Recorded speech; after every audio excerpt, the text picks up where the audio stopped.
एक साल में 75 लाख बच्चे, ये नहीं है आंकड़ा, 75 लाख बच्चे का मौत 6 महीने के अंदर हो रहा है। आधा आबादी जो कुपोषित है, सरकार की संपत्ति सीधा उनके तिजोरी में डाल रहे हैं। एक साल में अंबानी और अदानी के लिए कर्जा माफी कितना किया है, तो है देश प्रेम का जो नाटक दिखा के देश के ऊपर हमला है करके, तब भी लोगों ने वोट दिया। हमारी जो बच्चों का नौकरी है उसको भी अग्निवीर बना के आग में डाल रहे हैं कि उसको भी कॉन्ट्रैक्टराइजेशन कर रहे हैं। तो सारा मंत्रियों आप सैकड़ों की संख्या में देख सकते हैं कि आंगनवाड़ी वर्कर्स यहाँ पर प्रदर्शन कर रहे हैं और इनकी मांग ये है कि 30-35 साल की नौकरी करने के बाद भी इन्हें केंद्र का या राज्य का एम्प्लॉय नहीं माना जाता है और इनको वेतन के नाम पर महज मानदेय दे दिया जाता है। वेतन नहीं, समझिएगा इसको, वेतन और मानदेय में फर्क है।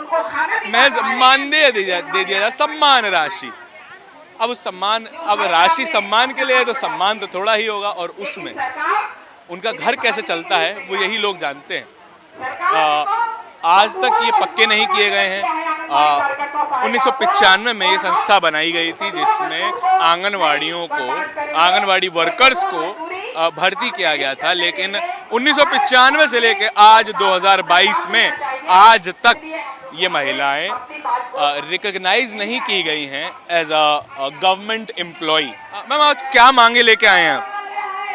मांग यही है कि आईसीडीएस को पक्का बनाओ। आईसीडीएस है विभाग नहीं, ये एक योजना है, उसको पक्का भी बनाओ और उसमें पूरा इंफ्रास्ट्रक्चर और खाने के लिए पूरा आवंटन समेत पूरा पक्का उसको बनाना है और उसके लिए बजट में आवंटन देना है। और जो सेवाएं आईसीडीएस में दे रहे हैं कुपोषण के खिलाफ में, वो सेवाएं देने वाले आंगनवाड़ी वर्कर और हेल्पर है और मिनी आंगनवाड़ी वर्कर है, तो उनको पक्का कर्मचारी घोषित करो और उनके लिए न्यूनतम वेतन और पेंशन और बाकी सामाजिक सुरक्षा का प्रबंध करो। और ये भी नहीं, हमारा ट्रेड यूनियन अधिकारों पे भी हमला है और वो ट्रेड यूनियन अधिकार और जो नौकरी से लोगों को आंदोलन के लिए निकाल दिया जा रहा है उसको बहाल करो और आगे भी हमारे लिए ट्रेड यूनियन आंदोलन बनाए रहे। अच्छा, गवर्नमेंट ये कहती है मैम कि अगर हम इतने सारे आंगनवाड़ी वर्कर्स को, मतलब जो कि सैकड़ों की संख्या में है, उनको अगर हम पक्का कर देंगे तो यूनियन बजट पर, स्टेट बजट पर बहुत ज़्यादा खर्च पड़ेगा। खर्च तो पड़ना है। आज भारत में आज़ादी का 75वां सालगिरह मना रहे हैं।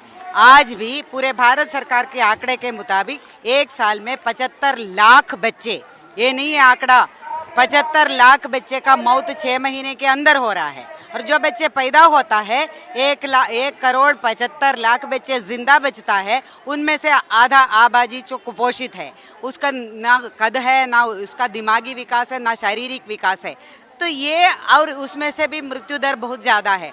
तो ये एक बड़ा मुद्दा है। ये मुद्दे को एड्रेस करने के बिना कौन सा मुद्दा, कौन सा तरक्की भारत सरकार कर रहे हैं? तो ये जिस पे ये जनता के जिंदा बचाने के लिए जो खर्चा भारत सरकार को करना चाहिए, अभी कितना आपने जीडीपी का कितना % है? आधा % भी खर्चा नहीं कर रहे हैं कि आपकी जो इतनी जो जनसंख्या में बच्चे हैं तो उसका 16 करोड़ बच्चे हैं 6 साल से कम है, उसके लिए खर्चा करने के लिए आप कितना जो पैसा है, ये तो फ्यूचर के लिए। गवर्नमेंट कहती है बड़े चैलेंजेस ज़्यादा हैं हमारे पास, उसको ये बड़ा चैलेंज मानती नहीं है। जो जनता जिंदा रखना उनका चैलेंज में नहीं है और वही हम लोग भी बोलते हैं, ये जनता विरोधी जनता के लिए नहीं है। एक साल में अंबानी और अदानी के लिए कर्जा माफी कितना किया है, उसी का ही आंकड़ा सरकार रिलीज कर ले।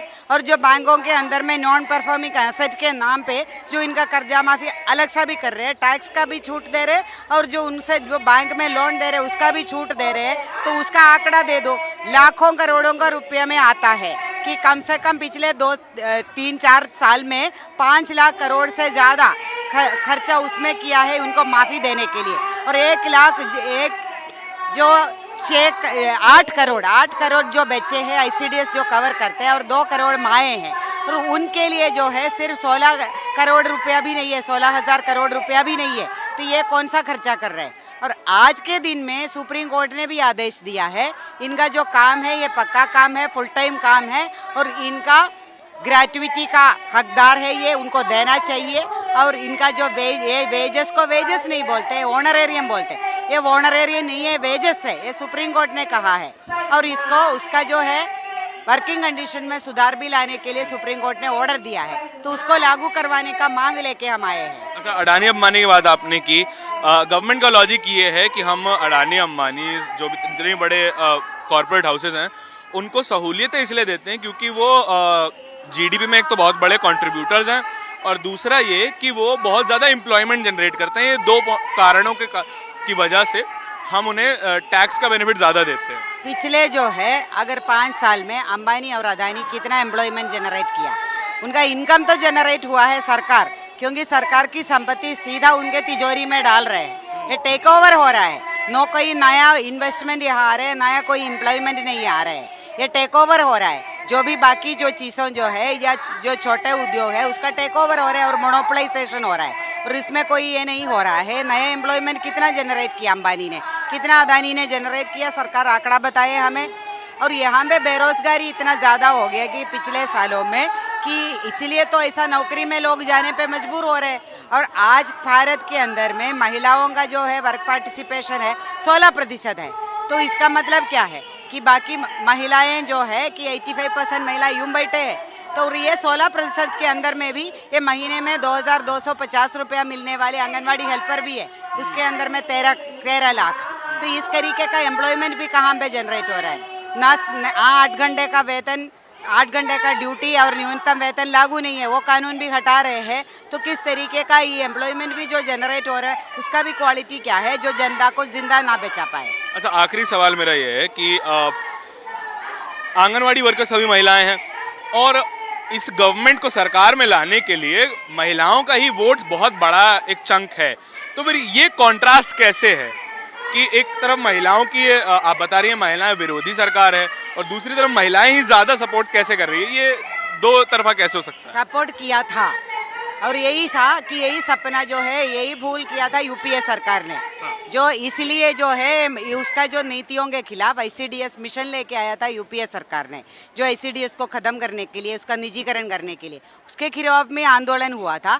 और तभी तो अच्छे दिनों का सपना दिखाया था, अच्छा दिनों के सपना दिखा के जो आया है पहली बार सत्ता में, तभी जो लोगों ने उसका पूरा वोट दे दिया, महिलाओं ने दिया, आंगनबाड़ी वाले ने तो गाँव वाले को भी इकट्ठा करके वोट दिया था। लेकिन आज के दिन वो 5 साल भी निकल गया। उसके बाद 2019 के अंदर में लोगों ने ये पहचान रहे थे, तभी जाके पूरा जो ये एक जो है देश प्रेम का जो नाटक दिखा के देश के ऊपर हमला है करके तब भी लोगों ने वोट दिया। लेकिन आज के दिन में लोग पहचान रहे हैं, आज के दिन में ये देश प्रेमी वाले जो है हमारी जो बच्चों का नौकरी है उसको भी अग्निवीर बना के आग में डाल रहे हैं कि उसको भी कॉन्ट्रैक्टराइजेशन कर रहे हैं खुद जो डिफेंस सर्विसेज को। तो ये अभी जो है उसमें तो डिफेंस का ये लॉजिक है कि हमारी जो आर्मी की एवरेज एज है वो 32 के पास है, हमें उसे घटा के 23-25 के पास लेके आना है, इसीलिए हमने शॉर्ट टर्म सर्विस का ये जो है प्रावधान लेके आए हैं। जो आर्मी के जो उसका जो डिटेल में जाने का मैं नहीं चाहती, यहाँ पे मुद्दा अलग है, लेकिन बात यही है कि वो एवरेज एज घटाना है या उसका क्वालिटी बढ़ाना है। एवरेज एज के लिए कोई सा ठेका लेके रखा है, ये तो लोगों का आंख में थोल छूकने का बात है कि एवरेज एज क्यों घटाएंगे। जो एक्सपीरियंस है, एक आर्मी मैन को ट्रेनिंग देने के लिए मिनिमम कितना साल लगता है और उसको एक्सपीरियंस की कोई ज़रूरत नहीं है। कोई युद्ध आ गया या कोई इमरजेंसी आ गया और ये देश के अंदर में भी ऐसा कोई आपत्ति आ गया तो उसके अंदर एक्सपीरियंस की ज़रूरत नहीं है। तो फिर तो सारा मंत्रियों का भी 1-1 साल का नौकरी बना लो, एमपीओ को भी वापस बुलाने का कानून क्यों नहीं लेके आता है, उनका एज भी घटाते क्यों नहीं करते हैं। तो ये तो सारा यही है, ये पूरा डिफेंस का जो कैंशलाइजेशन और कॉन्ट्रैक्टराइजेशन हो रहा है और इसका बहुत बड़ा बहुत खतरनाक इम्पैक्ट होने वाला है देश की जो डिफेंस के ऊपर में भी, और ये पूरा देश को ही बेचने का और प्राइवेट आर्मी बनाने का ही तरफ जा रहा है।